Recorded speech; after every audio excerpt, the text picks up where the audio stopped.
Good Saturday morning, everyone. Today on Perspectives, supporting our military veterans has always been of the utmost importance and pride to our community and state. As we say goodbye to another Veterans Day celebration and parade, officials in the many veterans organizations in South Alabama realize that their work is never done. The challenges continue as the need for additional funding must be acquired to make sure that our veterans get the ultimate when it comes to health care and support. This morning, we talked with two veterans, men who are working and key in making sure that our veterans are not ignored. Now, one of the chief organizations in our area is the South Alabama Veterans Council. This organization is much more involved than the standard routines of organizing parades, banquets, and ceremonies.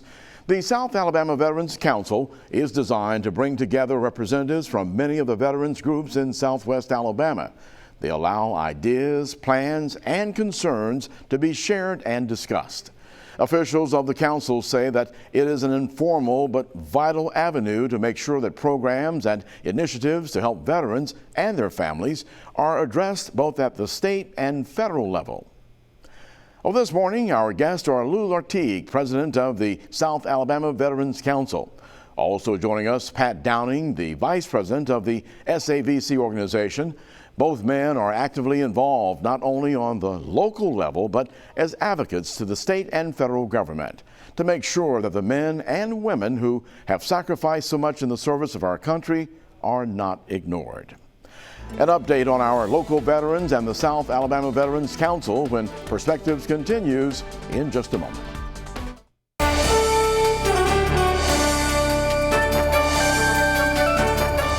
Our guests today, Lou Lartigue and Pat Downing. We're talking about the veterans affairs of our Southwest Alabama area, as well as some of the information that's happening statewide as we think of our veterans this time of the year. Gentlemen, both welcome to Perspectives this morning. We're glad to have you both. We're just a couple of days past Veterans Day of the observation, but for veterans, every day is Veterans Day as relates to certain needs and certain things that need to be fulfilled after serving the country. Give us an idea. Now, I will definitely get a chance to share more about your careers. Both of you are incredible men who serve the nation, as well as both in your case, Pat, as an enlisted man and then as an officer, and Lou as an officer, seeing the different perspectives of service in the Army. Let's talk about first, when the Veterans Day comes around every year, what goes on with you? How do you feel? What are you expecting? Well, I tell you, it's an opportunity for the veterans to visit some camaraderie that they had when they were in the service. It gives them an opportunity to come out, and it also gives our community the opportunity to recognize the veterans for their effort. Pat? Well, since 1986, we've had a Mobile Bay Area Veterans Day Commission. We have a parade in downtown Mobile, 10 o'clock in the morning on Veterans Day. We have a Patriot of the Year and Veteran of the Year. Patriot of the Year rides in the parade as a Grand Marshal. Then we have an honors luncheon out at Fort Whiting Armory, and it's usually well attended. Anywhere from 300 to 500 people attend that. This year we're not having a parade of flags out at Battleship Park, but we are going to have the Mobile Pops band do a patriotic concert at 7 o'clock out at Aircraft Pavilion. So that's some of the things that we normally do here on Veterans Day, and things are somewhat back to normal now. From last year, where we didn't really have that many activities. Yeah, and I guess we're blessed in Southwest Alabama, or in South Alabama, with a community that really supports the veterans. And when you compare to Montgomery, Birmingham, I think we're fortunate in that our community really love the veterans, and it shows. And tell me, for you both personally, what feeling do you both get when this time of the year rolls around? Well, we stay busy, stay really busy, and but that's a good thing, and it helps us get our veterans out. And when you ride down the street and during that parade and look at all of the veterans out there proudly wearing their hats and their in their old fatigues and everything, you could tell that there's a lot of good feeling, a lot of good vibes going on. Yes, and for you, Pat? Well, it's an exciting day for me too, but as Lou said, I'm so involved in the planning for Veterans Day activities. We finish up November the 11th on Veterans Day, and in January we start planning for the next Veterans Day. So very involved in it.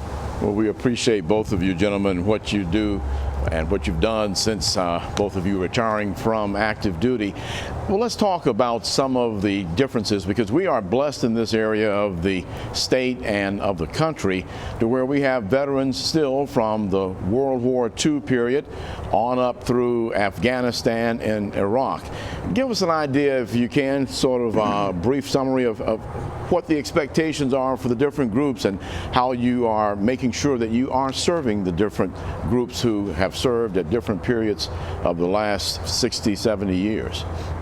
Well, I'll just say that Veterans Day is a day to commemorate all veterans of all wars, and we invite all people are invited. And if you would come to the luncheon at noon on Veterans Day at Fort Whiting, you would see World War II veterans, Korean War veterans, Vietnam veterans, and all the way up through the Gulf War and Operation Iraqi Freedom, and everybody will be there together for the luncheon. And Lou, what are you seeing as you look to meet the needs of the different era veterans? Well, I tell you, the veterans out there, they come to us with just a myriad of different issues. You know, it's really tough when you transition out of the military where everybody is so close and you got the real team spirit and everything, and all of a sudden you find yourself out there and trying to pull together a new team. And so some people really struggle with that. And the more time you serve, the more inbred or the more the harder it is when you leave the service. And so our VSOs and our organizations, we try to make that transition process as easy as possible by offering a place for the veteran to go, to talk about the things that they experienced, and to make that transition out of the military, either retirement or just if they only spent 4 years in, 3 years in, you know. It gives them a place to go to feel the brotherhood. Yes. And so, and sisterhood. So we try to make that the VSOs here in town and around South Alabama try to be there for the veterans.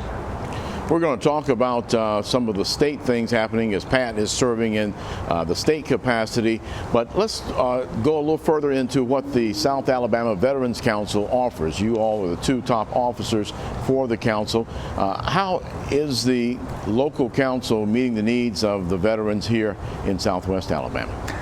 Well, I guess early on, back in 2006, when we started all of this off, there was a need to bring all of the veteran service organizations together, because we had the VFWs and the American Legion and the Purple Heart and all of these, some 18 different veteran service organizations, all going not in different directions, but we saw a need to kind of bring the community together, and that's what grew out of the South Alabama Veterans Council. We pulled everybody together, and we have our monthly meetings, offers the opportunity for the VSOs to get together, compare notes.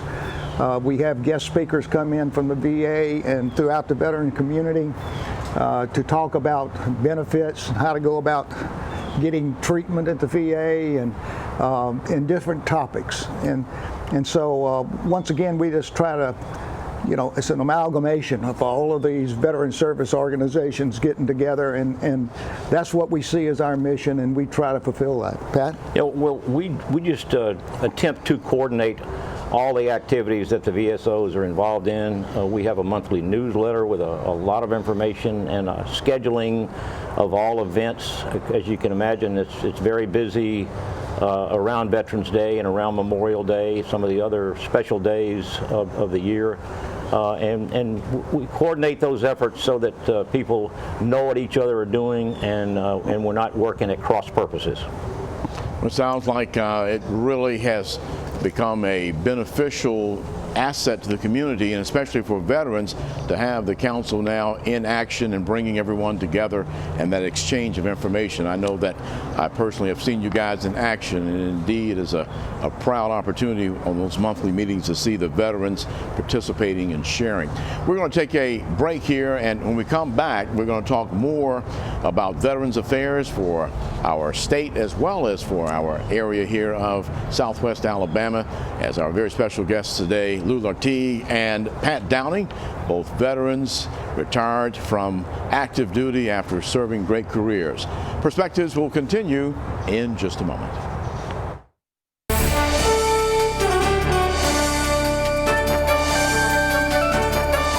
And this morning we're talking about the state of Veterans Affairs for Southwest Alabama as well as the state of Alabama. Our very special guests this morning, Lou Lartigue and Pat Downing. They are both retired but very active men here in the community and throughout the state, making a difference in the lives of our veterans.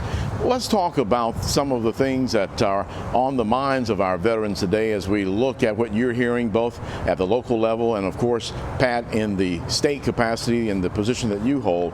What seems to be some of the major issues that we're wanting to help our veterans with these days? Why don't you talk about the suicide? Yeah, I guess we're still confronted with the suicide problem here in the state of Alabama, and our rate of suicide here is considerably high, to the tune of nationwide we lose 20 to 21 veterans a day to suicide. Just had one here this past week in the Mobile area. So it's as I mentioned before, making that transition. Some people make that transition very smoothly, and but some people, having experienced battle, experienced the horrors of war, so to speak, are still suffering from that PTSD. And back in World War I, it was shell shock, and then it was battle fatigue in World War II in Korea. Vietnam, we really didn't understand it, but we knew it. And a lot of times the soldiers hold that in. They consider it a sign of weakness if they have to admit that they are having problems. And so it makes it really hard, and our system has a hard time figuring that out, in recognizing that. And Pat, tell them about the Veterans Service officers in the state. Yeah. Eric, you mentioned that I sit on the State Board of Veterans Affairs. Yes. We meet quarterly in Montgomery at the Department of Veterans Affairs, and we oversee the Department of Veterans Affairs. There's 16 members on the board, all appointed by the governor. And there's 61 Veterans Service offices in the state. There's 61 counties. We eventually hope to have offices in all 67 counties, but Admiral Kent Davis, who is the Commissioner of Veterans Affairs for the state of Alabama, has this program where they are training the Veteran Service officers at these offices to recognize the signs or the symptoms of people who are in distress. They're not going to be counselors, but they're just there to recognize these signs and hope that they will be able to get these folks some help. Are they also providing information for the families so that the families can be aware of the signs to look for, and they can also be a part of the solution to help our veterans? They are, and they will. The problem is that most of the veterans, and Lou mentioned the Veteran Service organizations like VFW and American Legion, most of our veterans aren't members of any of these organizations, so it's just finding the people that have the problems and give them someone to reach out to. Now, we do have facilities, a part of the Gulf Coast Veterans Administration hospitals. We have a clinic in Mobile and, of course, a major hospital in Biloxi. Are both of those available for treatment, or only the major facility? No, all VA clinics and hospitals are available for treatment. It's just that if someone will seek it out, as Lou mentioned, the stigma of someone perceived weakness, of having PTSD or having some type of problem, emotional problem, keeping it to themselves and not mentioning it to anyone until it's too late. Yes. I'm so glad that you both brought that up as one of the issues that we all need to be mindful of as we reach out to our loved ones who are veterans here in the local and the Southwest Alabama area. Talk about, if you would, some of the wounded warriors who are dealing with disabilities due to combat situations. How are we helping those guys and ladies here in this part of the state? Well, I tell you, it varies with depending on the disability that the veteran has. To get inpatient treatment through the VA, they have to either go to Pensacola or Biloxi to get that inpatient treatment. And anything beyond what the clinic out here can provide, that causes an issue to try to have transportation. I know a couple of veterans who've lost their jobs because they had to take a day off for a 1-hour doctor's visit. Yeah. Because they had to ride to Pensacola or to Biloxi to see that physician. And also, as the veteran gets older, being able to travel that distance becomes an issue. So it's one that is hard to overcome. I do know that the American or the DAV has vans that they try to run between Mobile and Biloxi and Mobile and Pensacola. But that's volunteer basis, and they struggle with trying to keep that van and stuff going. So that's an issue. So we need to support those issues. Exactly. And we try to support them by providing funding when we have it available to have them get a van and have it available to take the troops. You know, it's never enough time, but Pat, if you would, take about 45 seconds and share with us what you're seeing happening at the state level that may end up affecting our clinic here to be able to provide more services, because we have a large community of veterans here in South Alabama. Yes. At the state level, the State Department of Veterans Affairs, they get $159 million a year to support the 375,000 veterans here in the state of Alabama. We've got 4 veterans homes. We're building another veterans home next year in Enterprise.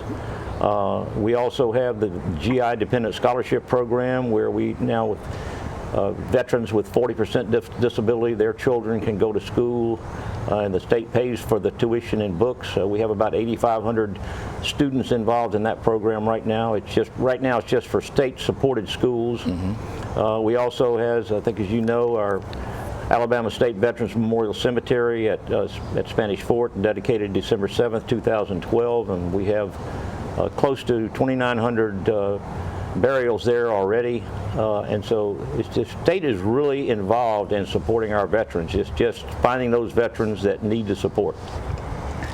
Yeah. Go ahead, Luke.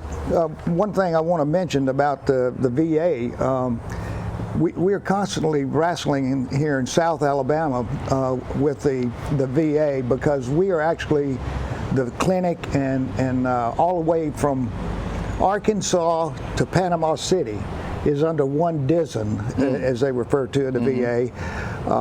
And the northern part of Alabama is under a different DISN. So our brothers and sisters to the north, Montgomery and above, have a different organization. Right. And so we're constantly trying to figure that out and get the VA to kind of say, okay, you guys in Alabama, you know, we're going to have one DISN there to take care of you. Yes. But be that as it may, one thing that I want to mention too that we have problems with the VA is we don't feel that there is enough soldier participation in the VA. A lot of the VA, of course, we don't expect the doctors and technicians to be prior service, but some of the nurses, all of the administration folks, the majority of those are not prior service. And we run into a syndrome with the veterans saying, I go in and they don't know what it's like. Right. They don't know what a soldier goes through. And so they find it hard to get service they think they deserve for someone who hadn't been there. And so we'd like to see the VA take on some more servicemen and women to support our soldiers out there who understand the problems they're encountering or have encountered, and to be able to give them the support. That's a big problem when you... We'll definitely keep that part of the plan of what we need to happen, and we'll keep Pat loaded up as he goes up to the state side of dealing with these issues. And we'll talk more another time. Unfortunately, time always goes too fast on this. Thank you for both for sharing some great information today. Lou Lartigue and Pat Downing, both of our leaders of the state, I should say state, but the South Alabama Veterans Council here locally, and of course Pat working for us in Montgomery. Gentlemen, thank you both for coming and sharing this morning. Thank you.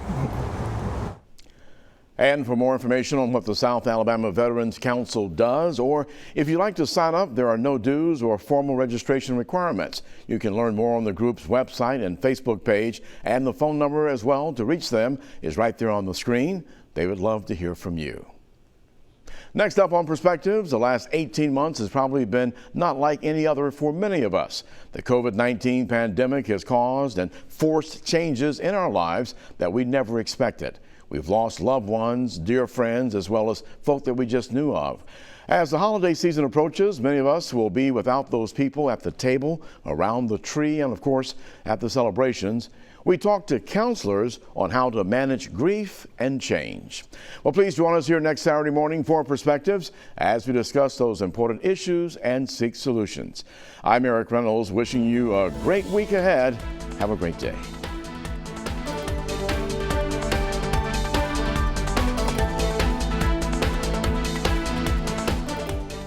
Thanks for watching Fox 10 News. Watch us live wherever you are, on our mobile, our streaming news app, and you can also watch us on Roku, Apple TV, and Fire TV.